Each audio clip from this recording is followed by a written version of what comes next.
Ha? Niloloko ka lang niya. Alam mo, Jay, you're so stupid. Magpinsan tayo. Obviously, ginagamit ka lang niya para makaganti sa akin. Hindi ako naniniwala sa'yo. Hindi ka naniniwala. Ano, siguro sinabihan ka niya ng I love you to infinity and beyond. Ano? Yan yung... Yun yung exact words niyang sinabi niya sa'yo, tama? Tama ako? So predictable. Because those are the exact words that he told Ella.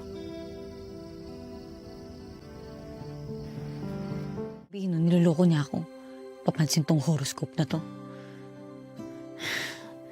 Pero paano kung pinaglalaroan nga lang niya ako? Hindi. Hindi magagawa ni Kiefer yun. Pinagkakatiwalaan nga niya ako eh. Sinabi niya sa akin ang nangyari sa kanila ng papa niya. Kaya dapat,